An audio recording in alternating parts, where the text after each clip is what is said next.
Hello dear students, welcome all of you.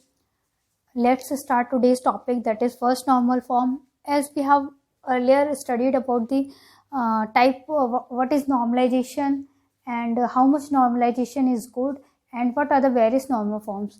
So today's topic is first normal form.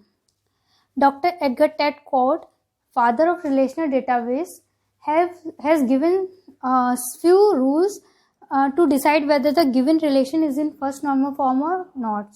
So let's see what are these rules. So let's see what are those rules and how to convert any given relation into the first normal form. For example, there is a relation given student, and there are the various attributes of the student relation like student id, student name, course and address. जैसे कि हमने पहले पढ़ा है ER model, उसमें हमने देखा था कि जो एट्रीब्यूट्स होते हैं उनमें कुछ तो मल्टी वैल्यूड एट्रीब्यूट्स होते हैं, कुछ कंपोजिट एट्रीब्यूट्स होते हैं. तो उन एट्रीब्यूट्स को कैसे हम फर्स्ट नॉर्मल फॉर्म में लिखते हैं, कैसे उनको यूज करते हैं, उसके लिए हमारे पास रूल्स गिवन है. सो ए टेबल और a relation is in first normal form if there are only single valued attributes. Means अगर हमें किसी रिलेशन में मल्टी वैल्यूड एट्रीब्यूट्स हैं या फिर कंपोजिट एट्रीब्यूट्स हैं तो वो रिलेशन हमारा फर्स्ट नॉर्मल फॉर्म में नहीं होता है. Okay, it means if any relation having a multi-valued attribute or composite attribute, it means it violates the first normal form. Another attribute domain does not change. जो attributes के domain है वो same domain में होना चाहिए. For example जैसे कि student I है, इसका जो डोमेन होगा यहाँ पे हमने क्या ले रखा है 1 2 3 मीन्स इंटीजर ले रखा है. तो ऐसा नहीं है कि मैं इस डोमेन में आके कोई स्ट्रिंग लिख दूँ तो इस रूल को वायलेट करेगा. यहाँ पे क्या होगा, हमारा स्ट्रिंग में स्ट्रिंग नहीं होना चाहिए, यहाँ पे इंटीजर ही होना चाहिए. Another, there is unique name for every attribute और कॉलम. जितने भी एट्रीब्यूट्स हैं सबका यूनिक नेम होना चाहिए. फॉर एग्जांपल इसका नाम स्टूडेंट आईडी है, इस कॉलम का नाम है स्टूडेंट नेम. ऐसा नहीं है कि मैं इस कॉलम का नाम भी स्टूडेंट नेम लिख दूँ और इस कॉलम का नाम भी स्टूडेंट नेम लिख दूँ, तो वो अलाउड नहीं है. क्या है, हर कॉलम का और एट्रीब्यूट का एक यूनिक नेम होना चाहिए. Another one is the order in which data is stored does not matter. It doesn't matter कि हमने डेटा को किस फॉर्म में स्टोर किया है, पहले मैंने शिखा लिखा है या पहले रोहन लिखा है, ये मैटर नहीं करता. ओके, हम डेटा को किसी भी ऑर्डर में लिख सकते हैं, या फिर पहले मैं स्टूडेंट नेम लिखूं या कोर्स लिखूं, अगर मैं कोर्स को इधर लिख दूं वो भी अलाउड है. तो ओके, अब लेट्स सी, हमारे पास एक रिलेशन गिवन है स्टूडेंट, उसके क्या क्या एट्रीब्यूट्स हैं, स्टूडेंट आईडी है, स्टूडेंट नेम है, कोर्स है, एड्रेस है. और मैंने फॉर एग्जाम्पल 3 स्टूडेंट ले रखे हैं. शिखा ने कोर्स रजिस्टर के सी जावा और एड्रेस है उसका सेम, नेहा, रोहन, ये हमारे पास क्या है 3 स्टूडेंट्स का डेटा हमने सेव करा हुआ है. अब हम देखेंगे कि क्या गिवन जो रिलेशन है is it in first normal form और not. As we already studied that there are only single valued attribute. अब यहाँ पे क्या है, 2 इस कॉलम में, कोर्स वाले कॉलम में क्या क्या है, एक एट्रीब्यूट है, इसमें हमारी एक वैल्यू है सी और एक जावा. जो कोर्स है शिखा ने रजिस्टर किया है, एक कोर्स है सी और एक है जावा, तो ये सिंगल वैल्यूड नहीं है. सिमिलरली रोहन ने पाइथन, जावा, ये भी मल्टी वैल्यूड एट्रीब्यूट है. और हमने अभी पढ़ा है कि फर्स्ट नॉर्मल फॉर्म में मल्टी वैल्यूड एट्रीब्यूट परमिसिबल नहीं है. तो अब हम इसको कैसे कन्वर्ट करेंगे, इसको कन्वर्ट करने के 3 टाइप्स हैं, तो हम उनको देखते हैं. ओके, फर्स्ट,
क्या किया हमने, जो हमारे मल्टी वैल्यूड एट्रीब्यूट्स हैं उनको हमने क्या करा, 2 रोज में कन्वर्ट कर दिया।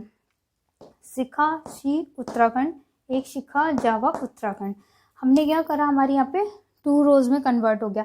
तो हर कॉलम जो है, जो भी हमारा एट्रीब्यूट है, सबकी सिंगल वैल्यूड है। यहाँ पे भी सिंगल वैल्यू है नेम, ये भी सिंगल वैल्यूड है, ये भी सिंगल वैल्यूड है, ये भी सिंगल वैल्यूड है, ये भी सिंगल वैल्यूड है, ये भी सिंगल वैल्यूड। सिमिलरली यहाँ पे जो रोहन में पाइथन और जावा मल्टी वैल्यूड था, इसको भी हमने 2 रोज में कन्वर्ट कर दिया, रोहन पाइथन, रोहन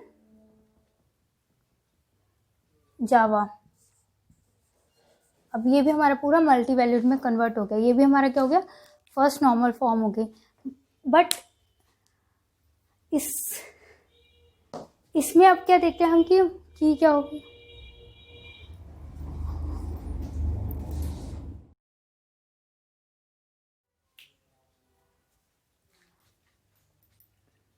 अब इसमें हम देखते हैं कि हमारी की क्या है। की क्या होता है, की हमने ऑलरेडी पढ़ा हुआ है। की से क्या होता है, हम किसी भी रिकॉर्ड को, जो भी हमारा है, उसको यूनिकली आइडेंटिफाई कर सकते हैं। अब यहाँ पे क्या है, स्टूडेंट आईडी ये भी रिपीट हो रही है, और जो कोर्स है ये भी रिपीट हो रहा है।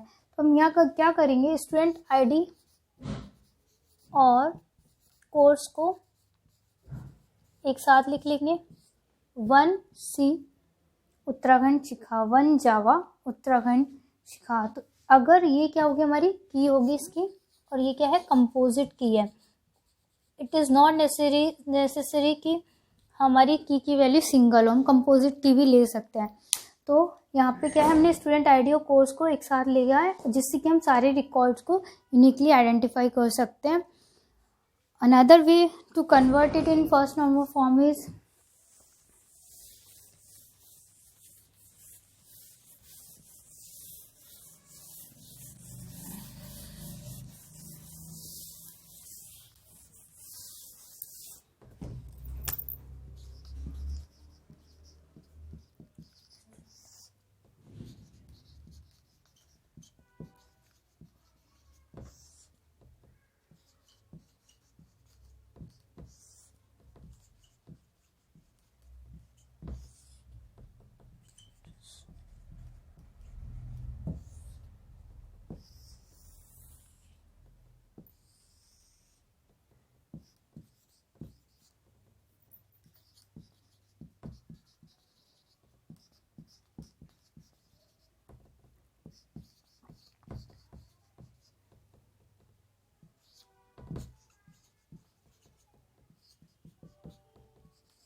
Another way what we will do in this form, जो हमारे पास मल्टी वैल्यूड एट्रीब्यूट है कोर्स, उसको हम 2 कॉलम्स में डिवाइड कर देंगे, कोर्स 1 और कोर्स 2।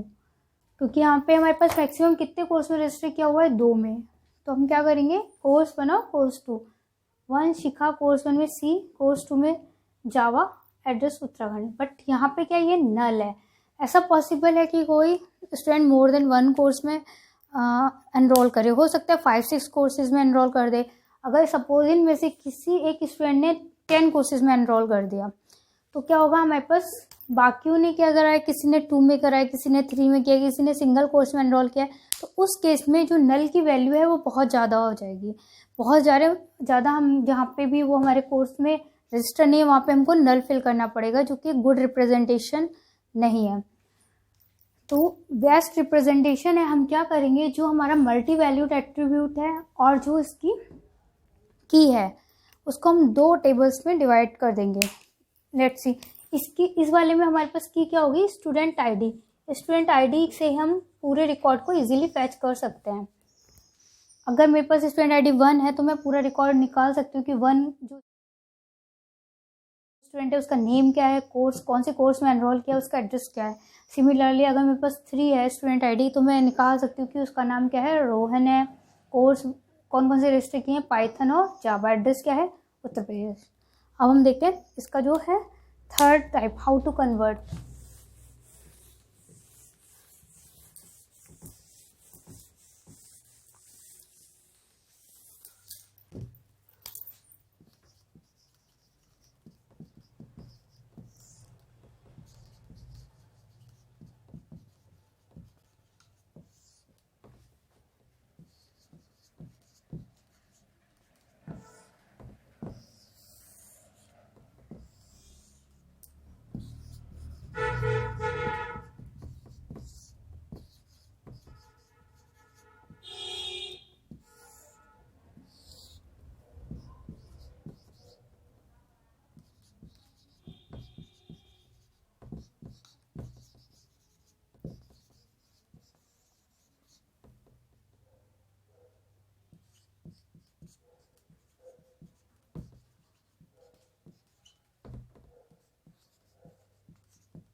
इसमें हमने क्या करा, जो भी हमारा एट्रीब्यूट था मल्टी वैल्यूड एट्रीब्यूट, उसको हमने एक अलग टेबल में लिख लिया है। और जो बेस टेबल है, ये वाली टेबल हमारी क्या कहलाएगी, बेस टेबल, जिसमें कि हमारे पास की एट्रीब्यूट है।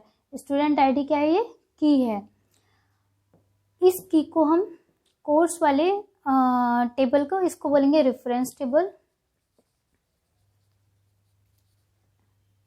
लिखेंगे। तो क्या है, ये यहाँ पे स्टूडेंट आईडी जो ये है की है, यहाँ पे एज अ फॉरेन की कंसिडर की जाएगी, क्योंकि जो हमारे बेस टेबल की प्राइमरी की होती है वो दूसरी टेबल में जाकर क्या होती है, उसकी फॉरेन की तरह वर्क करती है। तो इसमें क्या है, जो भी हमारा कोर्स का रिपीटिशन है, जितने भी डेटा को हमें रिपीट करना है, सिर्फ इस टेबल में, रेफरेंस टेबल में हमको एंट्रीज को रिपीट करना पड़ेगा, और जो हमारी बेस टेबल है उसमें कोई रिपीटिशन नहीं होगा। This is the best representation and best way to convert any given relation in the first normal form. One more important thing, जो फर्स्ट नॉर्मल फॉर्म है that is only theoretical point of view. इसको practically क्या है, अगर कोई भी relation हमारा first normal form में नहीं है तो database design is not considered as a good database design. जब भी कोई डेटाबेस डिज़ाइन किया जाता है तो डिज़ाइन करते टाइम ही माइंड में देखा जाता, सेट करके रखा जाता है कि हमको कैसे कंपोजिट एट्रीब्यूट को रिप्रेजेंट करना है, कैसे मल्टी वैल्यूड एट्रीब्यूट को रिप्रेजेंट करना है। तो database normally first normal form में होते ही हैं, बाकी ये हमारे डिसीजन पे रहता है कि हम आगे उसको सेकंड नॉर्मल फॉर्म में कन्वर्ट करेंगे या नहीं करेंगे, हमारी कितनी नीड है, या थर्ड नॉर्मल फॉर्म में करेंगे या नहीं करेंगे। बट फर्स्ट नॉर्मल फॉर्म में वो ऑलरेडी होते ही होते हैं for a good database design.